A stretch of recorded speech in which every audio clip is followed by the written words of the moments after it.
Hey everyone, today we're going to be updating the perk and origin trade tier list. I'm sorry that this video took me a couple days. Obviously, I was flying back to the US from Canada. On top of that, the perk tier list takes a really long time. There are a lot of perks in this game. This is the hardest tier list to maintain that I currently update.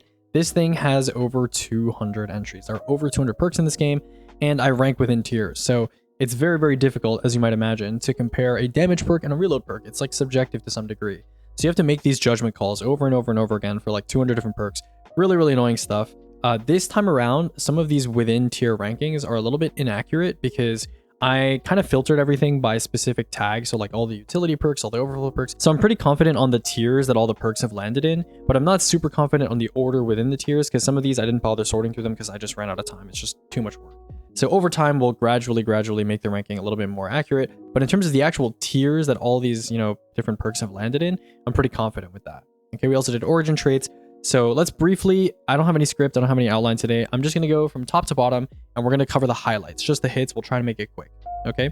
So S tier, you got your classic stuff here. Some interesting additions to the S tier this patch. I added attrition orbs. I think attrition orbs is pretty solid and it is kind of a transformative perk in terms of the way you play and the way you use certain weapons. And although the orbs that are created by attrition orbs are very small, it's very useful and has a lot of utility, whether you're doing sword damage, whether you're spamming orbs using, certain bows, certain primary types. It's just really helpful in that regard. I might regret putting it in the S tier, but I think it is very solid. And there's a damage strat I'm going to cover on this channel in the future that I think makes really good use of this particular perk. And so, yeah, I've decided to place it in the S tier, despite the fact that obviously on area denials, it was nerfed quite heavily. Next up, we have Physic. Physic is just a healing defining perk.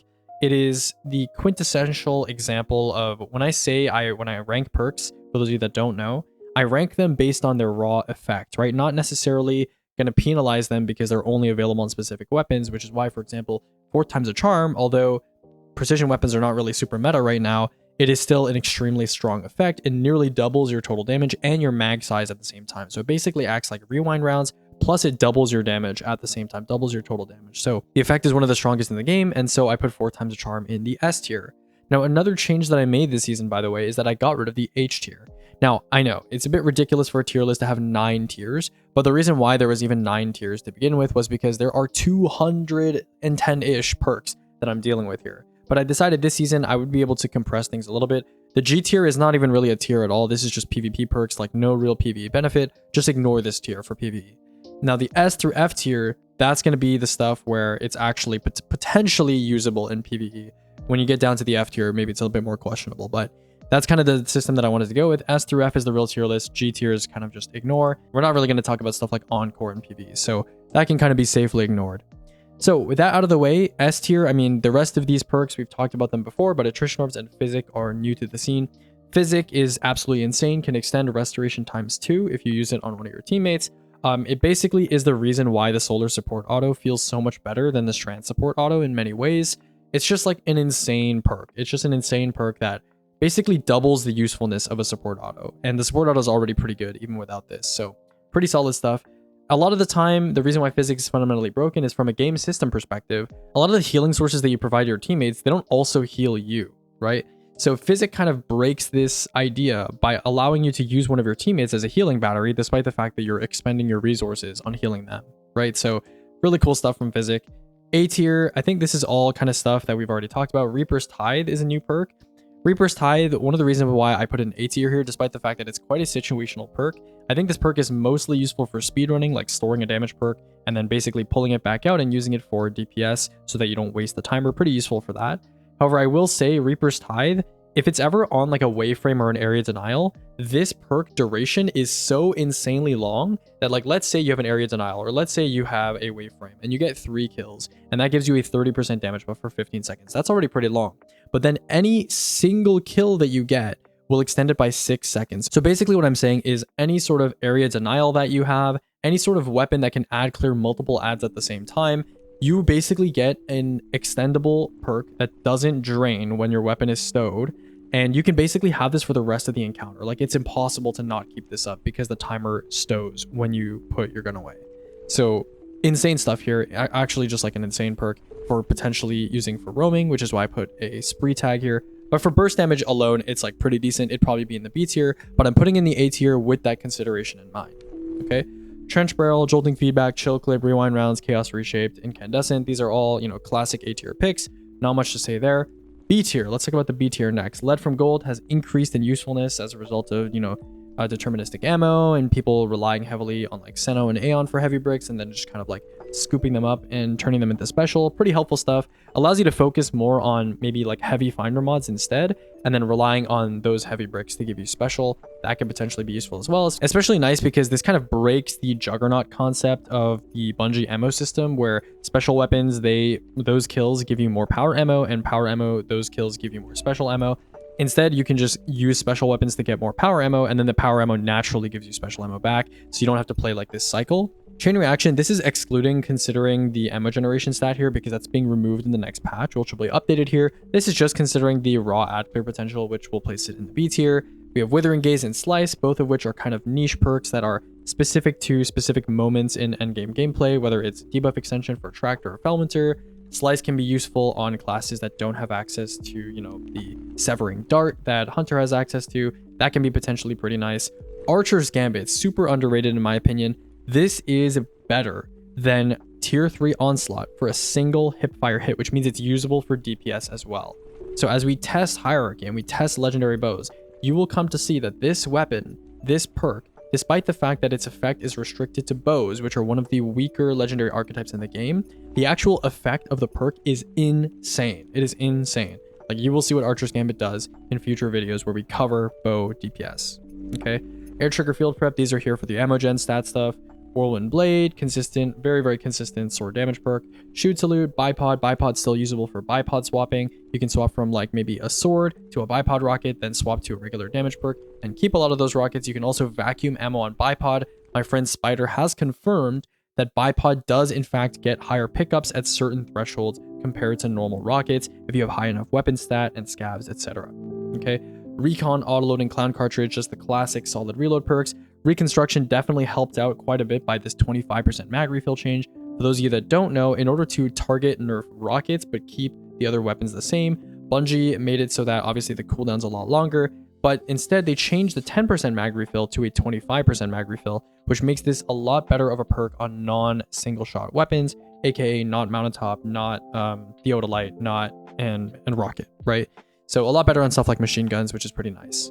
Autoloading holster, don't really need to talk much about this. Clown Cartridge, same thing. Clown Cartridge is basically Ambitious Assassin, but doesn't require any kills to reach a 2 mag, which is on, you know, those are the weapons that Clown Cartridge is the most useful on. We have Relentless Strikes, which is a classic for sword damage, pretty essential there. And then finally, Explosive Light and Redirection, which are kind of like niche burst perks, but I think these are the niche burst perks that are actually very useful and potentially universally applicable, whereas something like Cascade Point is a little bit more niche, especially given that it doesn't increase your total damage. And then finally, we have Firefly in the B tier, which I just put at the bottom of B tier. It's a nice, like, decent reload bump, and the splash is decent. It's all right, but it's not going to be anywhere as near, you know, anywhere near as good as stuff like Jolting Feedback and Chill Clip and Incandescent, and just like universal splash perks. Doesn't really, you know, synergize that well with any subclass stuff, and the reload bump is nice, but it's not like crazy or anything to write home about. C tier, this is basically where we have a bunch of perks that are going to be, you know, consistent, sustained, and spree perks, right? So you have stuff like Desperate Measures, you have Frenzy, you have Surrounded, you know, your classics, Killing Tally, High Ground, classics, close to melee, right? And you also have a bunch of consistent reload perks here that don't have any really special requirements. So Impulse Amplifier, you have, you know, Bolt Scavenger, Enlightened Action, Rapid Hit.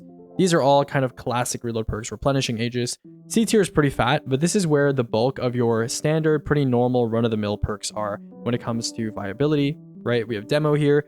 Demo, I've written here. Grenade regen. Grenade builds are not as popular anymore, and the ones that are popular don't really need Demo to get their grenades back.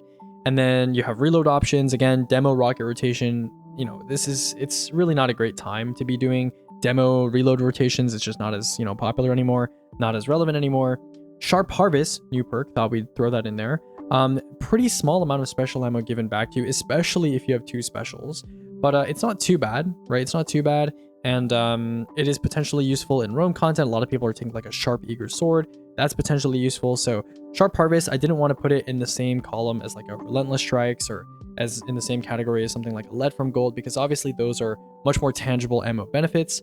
But it's still pretty interesting perk, and I think it's deserving of being somewhere in the C tier. Impromptu ammunition, another new perk. I believe there's a Cool Guy investigative video on how impromptu ammunition and ammo generation work. If I'm not mistaken, impromptu ammunition is a multiplicative scalar on ammo generation. So ammo generation, normally the way it works is you have your ammo gen stat. This doesn't really give you ammo gen stat from what I know. From what I know, it actually just multiplies the progress to the ammo bar or something like that. It multiplies your ammo generation by a multiplier. I believe it's something like 1.1x or something like that. So it's not that significant, but it does stack on top of everything else. And because it stacks on top of everything else, and technically the ammo gen stat doesn't, I decided to put it in the C tier. It's not as universal and as useful as something like an air trigger on Tinashe. I think if people had the choice between air trigger and impromptu on Tinashe, they'd probably still take air trigger. But impromptu is, it's pretty decent and potentially useful on like 100 ammo gen or like high base ammo gen weapons. Next, we have Vorpal, Impulse, Frenzy, classic stuff. Reciprocity, much worse than Physic, because you need to hold down to get Resto, which is effectively a lot worse than just, giving your ally support frame boost and then having Resto and not needing to do anything. Next, we have our Payload and Explosive Head. I'm going to say Explosive Head is like a little bit better than the Payload perks because it potentially synergizes better with stuff like Kinetic Tremors and Attrition Orbs, so interesting stuff there. Grave Robber, another consistent reload perk. What else do we got here? Firing Line, Focus Fury, Precision Instrument, classic crit perks, nothing too crazy there. Slide Shot, Slideways, consistent reload perks, but kind of personal preference. And then moving down to the bottom here, we have some like utility perks like, Detonator Beam, that's kind of a damage perk-ish. Not super consistent, but not terrible either. Cold Steel, which I put it this high because of its interaction with Flash Counter. I think that's pretty cool. It is kind of like build crafty and kind of, niche, but I do think it makes Flash Counter a lot more viable. They do help each other out a lot. And I'm interested to try using like a Flash Counter Cold Steel Aurora Dawn this season. So that could be potentially interesting perk swap for damage option. We have Target Lock, which I moved up to C tier as a result of it becoming a lot more viable on stuff like SMGs and potentially even LMGs in the future. And then Burning Ambition, a new perk. Now, this one, I kind of struck a middle ground with it because I want to wait to see how good it ends up being. But I will say this so far. I know I definitely got some people upset when I was talking about Burning Ambition on some of my previous tier lists, whether it comes to primaries or specials or what have you when it comes to the tier list updates. I've done a lot more research on Burning Ambition, and here is my conclusion on the perk. So the first thing with Burning Ambition is that the actual Scorching Shot is interesting because it counts the Scorch as being from a weapon source, which means that it scales with perks, it scales with surges, it scales with all that sort of stuff, right? So if you were to actually scorch a target using Burning Ambition that isn't already scorched, then you could potentially see a much higher damage ceiling, and you could pair it with stuff like Path of the Burning Steps and what have you, right? However, I will say, even if you pair Burning Ambition with an ignition damage booster or with surges or whatever, and you scorch using the weapon itself, the actual DPS increase from some napkin math that I've done is worse than a standard damage perk with surges and what have you, especially if there's other people that are also trying to do ignition or scorch based damage in your fire team. So that's number one. And number two is, of course, it takes a long time to be able to prep the Scorching Shot. And so that's a main criticism that a lot of people have for Burning Ambition. Now, I will say, a lot of you pointed out, you can also scorch targets that are already scorched, and it will contribute to the scorch, and it doesn't have any sort of requirement. As long as this target is already scorched, you will continue to scorch them instantly on your first shot. Now, the problem with this is that it doesn't break any really useful thresholds besides one that I can think of, which is Eunoia. I tried it with, Touch of Flame fusions. You throw a fusion, and I think it does 60 Scorch, and then if you have Ashes on with Burning Ambition on a special, that does 30 Scorch. It's not enough to ignite, right? So not amazing when it comes to that stuff. Now, Eunoia is a little bit more interesting. I think if we got like a Burning Ambition Trace Rifle, for example, that could be an incredibly ammo-efficient way of dealing with enemies with Eunoia, because your Eunoia, it would scorch a target, you would left-click it, literally tap it once with your Trace, and then the second volley from your Eunoia would instantly ignite. Or really just Hellion in general. That would work, right? So that's where I could see it potentially being useful. Very, very ammo-efficient way of just causing ignitions just a little bit faster, makes Eunoia a little bit more potent. So for that reason, I decided to put it in the C tier. I'm not going to place it any higher because that is a very niche endgame use case. And for actual damage, I don't think it's really that worth it. For completing ignitions, like a lot of creators have been talking about, there's a lot of stuff you can do where you can do like half a consecration or a fusion nade or what have you, and then complete the ignition requirements using Burning Ambition. In my opinion, those use cases are really just not worth it. They just slow down your gameplay and decrease your damage output overall. But I do think the Eunoia thing is potentially nice, and I'm open to seeing what kind of exploration people do with Burning Ambition, especially once the grenade stat starts affecting Hellion damage. That could be potentially pretty interesting. So Burning Ambition, I'm going to go ahead and put it in the C tier. Not like it's in bad company or anything, right? It's right next to Target Log, Firing Line, High Ground, Close to Melee, these classic perks. Don't hate on Burning Ambition, too much because of how I placed it. I think C tier is a fair, reasonable placement for it for now. And for those of you who have been watching my videos and covering my other tier lists, I'm sure you know that C tier placement on a perk tier list like this, where there are 210 or something total perks, is really not that bad, right? This is like the top third of the perk tier list, so really not that bad. Reservoir Burst, I decided to put in the C tier because, Reconstruction Reservoir Burst is pretty decent on the new Raid Fusion. That's pretty nice. Decent damage perk, and paired with Discord on a, if we got like a Discord Reservoir Burst high impact fusion, I think that could actually be pretty good for ad clear. So, pretty decent stuff. And I just played it at the bottom of C tier and called it. Okay.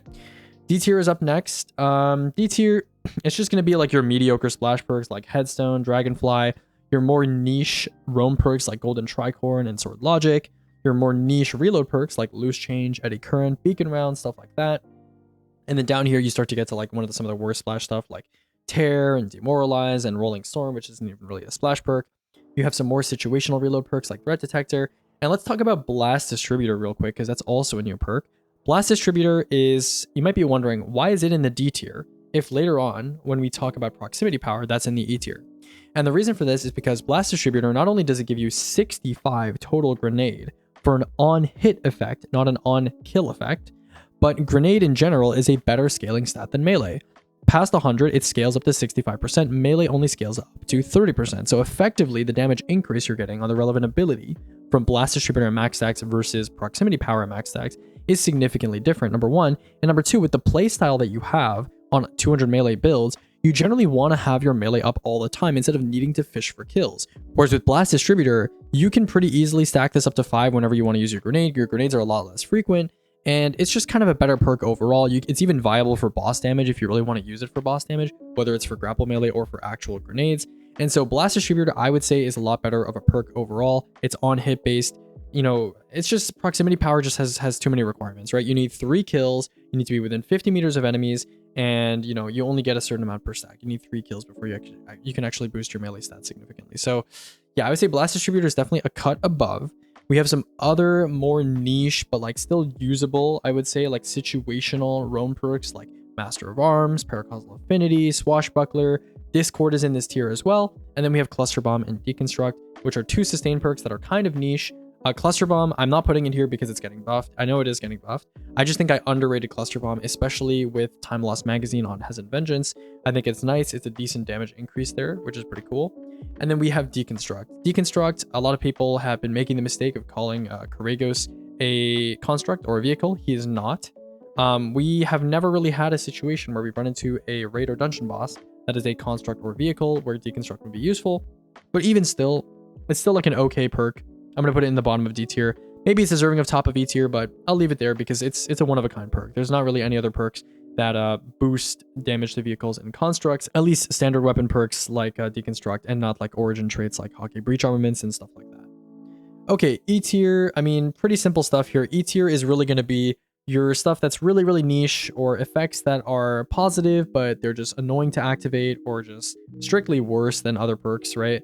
Compulsive Reloader, again, niche. Mega Neura, pretty niche. On Guard, Sword Swap rotation stuff, pretty niche. You have stuff like Kill Clip, which is decent, but it's quite outdated, right? So that's going to be stuff down here. Hatchling, I think even with his buff, Hatchling will probably remain in the E tier. Threadlings are just very low impact and very slow paced splash weapons. When it comes to like splash weapon perks, and you're thinking about stuff like Incandescent, Volt Shot, Destabilizing Round, these are instant snap. They instantly stagger adds. They instantly spread the effect. Whereas Hatchling, it's just kind of disappointing, right? It's just kind of disappointing. Not particularly great. You have some other, glaive perks in here like Melee Momentum, that's pretty chill. What else do we have? Okay, so that's pretty much it for the E tier. We talked about proximity power and why it's in the E tier and not the G tier.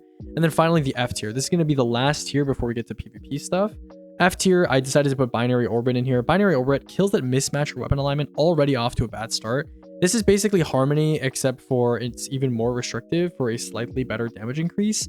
And while the duration is pretty decent for a roam perk compared to something like Adrenaline Junkie or a Swashbuckler, which lasts like 5 seconds, the duration is not too bad, but the fact that you need a kill that mismatches your weapon alignment means that the weapon you're actually using can't automatically proc this. So Paracausal Affinity is a very high quality of life, very easy to activate perk, because the weapon that you're shooting automatically activates the perk. So it's like basically free 1x, it's like Rampage basically, but it just has one stack. Whereas Binary Orbit is like more annoying, and then the damage buff is 5% higher. So really just not going to give this the time of day. Rampage is down here, Assassin's Blade is down here. These are all niche things, collective action, tracking module. Recycled Energy, I did some testing, by the way. It actually does support multi-kills, and you reload and you get more energy.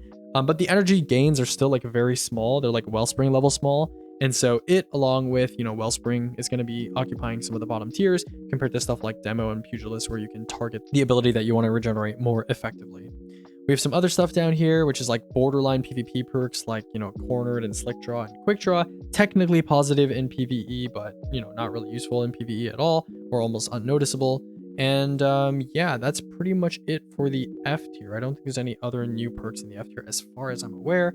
And then let's go to the G tier real quick, because I believe we added maybe 1 or 2 perks to the G tier, if I'm not mistaken. Transcendent Moment, which is essentially just a PvP perk. And then I believe there's one more perk, if I'm not mistaken. Built to Blast. There it is. Built to Blast. Yeah, that is just PvP stats. So we're going to go ahead and leave it in the G tier, which is where the PvP stuff belongs. Okay, so I hope everybody kind of got some entertainment out of the perk tier list. A lot of stuff to read. Hopefully this wasn't too long. If you have any questions about stuff in the perk tier list, please let me know. I've put a fair amount of thought into the perk tier list, although I do seem to revise quite a bit of it every season, so my opinions definitely do change. But as usual, I am still pretty confident that the latest iteration of the perk tier list is the most accurate. Don't pay too much attention to the perk, sub-tier rankings this season, because again, you'll notice that there's a lot of groupings of perk types together, because I, again, sorted them all by specific tags and then ranked them, and then didn't really bother re-ranking them within tiers. So don't worry too much about that, but the actual tier classifications, like I mentioned, should still be pretty accurate. Okay, let's move on from perks and talk about origin traits. Now, origin traits, you'll notice the S tier is a little slimmer this time around. I've removed nano munitions. I've also knocked down stuff like Tenacity and Darky the Reaper, and Cast No Shadows as well. While I still love these origin traits and I still think they're very, very good, they're not as gameplay defining as some of the stuff up here. For example, I also moved Soul Drinker down. I think Time Loss Magazine is the most transformative weapon origin trait in the game. This thing is so good that even if it was an actual normal perk, it would still be an S tier perk. The fact that it gives you more super, which we're not really seeing Thresh on weapons anymore these days, but it gives you more super. And on top of that, when you use your super, which we are spamming supers as fast as we ever have in this game right now, you get a doubled mag for 20 seconds. 20 seconds is bonkers, right? And unlike most effects that overflow your mag, it's not temporary. It's not like it modifies, it just doubles your mag size. It goes past your base mag cap. It changes your base magazine size and doubles it, which is insane. The fact that a normal reload, stuff like Grapple Reload, Impetus Reload, anything that's not a dodge, Rain of Fire Reload, all reload to double, right? It literally doubles your mag size. There's almost nothing in the game that literally modifies your base mag size, which is crazy stuff. So shout out to Time Loss Magazine. Subjugation, we have 3 exhausting origin traits in the game at this point. We have Problem Solver and Psycho Hack as well. And when you compare that to Subjugation, they're just worse. Subjugation is instant exhaust on hit. This is just a strict upgrade from the other exhausting origin traits. So interesting stuff here. We're obviously going to cover those as well. Now, there's nothing new in the S tier, so I'm not really going to talk about it too much longer, but you can see how some origin traits are strictly upgrades of others. Land Tank, every time you get a weapon kill, 10 health, 5% DR per stack for 5 seconds. I'm talking about not HP, but the health stat, right? This is excellent. This is 15% DR. That is absolutely noticeable. And you compare that to something like Vanguard Determination, which we're going to cover later, that stacks up to 6% DR, and it has a stricter requirement. So it's really, really obvious that some origin traits are strict upgrades from others. Obviously, perks, there's to some degree that happens as well, but not as much as the origin traits I've noticed. Some origin traits are legitimately, absolutely just terrible. And some of them are just strict upgrades of others, which is interesting. Okay, so yeah, that's it for the S tier. A tier, let's talk about Tenacity and Frame of Reference and Problem Solver, 3 of our newest origin traits in the game right now. Tenacity, when you get 20 kills, you get a 10% damage increase. I believe you get 50 handling, if I'm not mistaken. Yeah, 50 handling and 50 reload. So you do need 20 kills, which can be kind of annoying. Some of the weapons that get Tenacity are never going to get 20 kills, really. But on weapons like Ribbon Tail, on weapons like Returned Memory, maybe if you're using a bow for ad clear or something like that, Fenutria Fera, I think Tenacity is a pretty solid choice. And it's basically like field tested. If you're not familiar with field tested basically boosts your stats over time as you shoot enemies more and more until you die, right? Tenacity is the same way, except Tenacity also boosts your damage and not by an insignificant amount as well. So in a sandbox where, we're using weapons with, perks like Reaper's Tithe and we're getting kills before damage, plenty, Tenacity does have a space. I'm not going to give it S tier because unlike something like Nanotech Tracer Rockets, which basically gives you almost a 10% increase to your DPS without having to do anything at all, it's not going to be that good, but Tenacity is still pretty decent. And the handling and reload buff, even without getting to 20 stacks, is easily quite noticeable. So even if you're at 10 stacks and you're getting 25 reload, it is still definitely noticeable. So yeah, shout out Tenacity.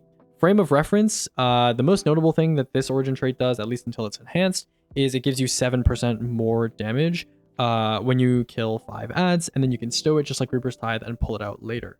So pretty decent, pretty strong on the stuff like the rocket. And the thing I like about this origin trait the most is that it doubles as a roaming origin trait as well as a damage origin trait.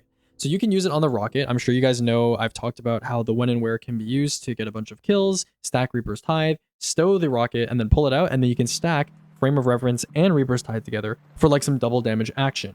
However, on the flip side of this coin, when you're using weapons like Antedate and Lance Ephemeral and Finite Maybe, and maybe even Intercalary, these weapons will repeatedly stack Frame of Reference and keep it active all the time, and whenever you stow the weapon when you're not using it, the timer will pause, which is really, really excellent. This basically guarantees you that you have a 7% damage increase as well as a reload per stack increase that is basically persistent all the time. So Frame of Reference, I'm a fan of it because of that. I might even move it higher than Tenacity. Now that I'm talking about it, it seems like it maybe is better than Tenacity, but we'll leave it here for now. Dark Aether Reaper, Cast No Shadows, we talked about why those are moved down. Extrovert, health on stuff like Nezaric's Whisper, pretty helpful stuff. Dealer's Choice, best super generating origin trait in the game. Problem Solver, new origin trait that we just talked about. This basically is a solid DPS origin trait for a weapon where you maybe don't have an origin trait that strictly boosts damage like Tenacity or something like Nanotech Tracer Rockets. This is just going to be raw, like you shoot a boss and you get reload and handling and you exhaust the boss for free, right? On top of that, it's refreshable, so it is better than Psycho Hack in that regard, and it's just nice to have. It's just nice to have. People use it on stuff like Outrageous Fortune, but on Mint Retrograde, pretty great as well. Free exhaust on a target, not going to complain about that, right? So pretty solid stuff. Next up, we have Radiolaria Transposer. We've talked about this. I think this might have maybe been in the S tier before, but it doesn't scale as well into endgame content like I mentioned here, but the splash damage is still nice. Okay, B tier. B tier is pretty large. I'm going to skip over most of this stuff and talk mostly about Skulking Wolf. Now, Skulking Wolf is really, really interesting. Now, one of the things about Skulking Wolf that I do want to say is that I want to point out that the health value that you need to be at to use Skulking Wolf is quite low. It is below where your shields break. So it is a little bit dangerous to be able to proc this, and I wouldn't try to proc it intentionally. However, I will say, right, you get the exact same de-aggro effect as you do when you have Amplified. And so I want to show a clip on screen right now because no other content creator to my knowledge has really covered Amplified and Skulking Wolf's de-aggro effects and really shown how obvious they are on screen. So I want to go ahead and show you that right now. This is a clip of me trying both Skulking Wolf and Amplified. And you'll see that in the Skulking Wolf clip, I'm going to damage myself, I'm going to get low, I'm going to get a kill, and then I'm going to go into some Cabal enemy fire. I'm going to walk across. You do have to break tracking a little bit by walking away.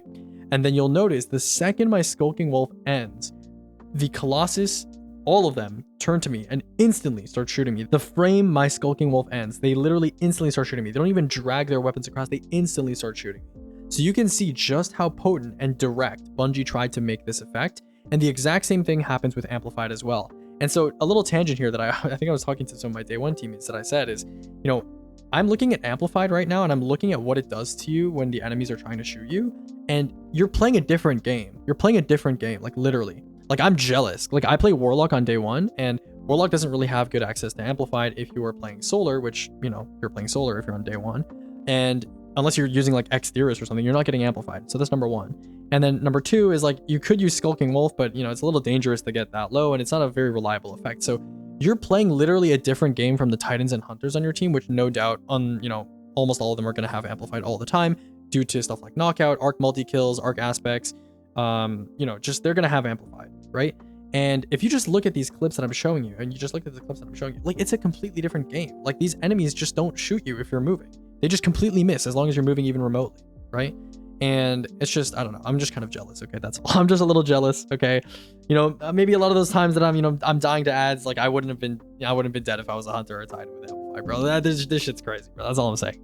So it's really noticeable. That's all I'm gonna say. Especially in encounters where you're getting surrounded on all sides and enemies are really trying to target you from afar, right? So yeah, that's Skulking Wolf. Let's go ahead and move on here. I moved Tech's balance stock up. So I was convinced that Tech's balance stock, if they moved it onto a more useful weapon, like an SMG, for example, that they would decrease the lenience, I guess, when it comes to how many hipfire hits you would have to hit. I thought it would be like a percentage of the mag type of thing. But apparently on Yurtide Apex, this thing activates like really, really quickly, and it's very, very easy to use. And so it's basically a free 10% reload duration scalar reduction, and it's also 20 reload for free, 20 handling for free. Pretty easy to use, and when it's enhanced, like you have a tier 5, it increases the stats like a lot, right? So yeah, pretty solid. Obviously, you need weapons that it's conducive to like hipfire. It's not like awkward to hipfire, so like Wilderflight and Yurtide Apex are pretty good examples. But outside of that, yeah, pretty solid origin trait. Not much to say here. Vanguard Determination, we talked about how it's literally 2% DR per stack for 10 seconds. Like 6% is not too bad, and the duration is actually longer than something like Land Tank. And you know, it is pretty lenient. Like almost every class in the game is capable of using a class ability every 20 seconds.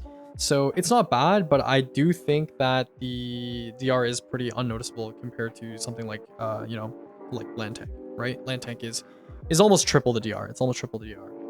Okay, next up we have our C tier. C tier, not much to really talk about here. I mean, I think it's pretty straightforward.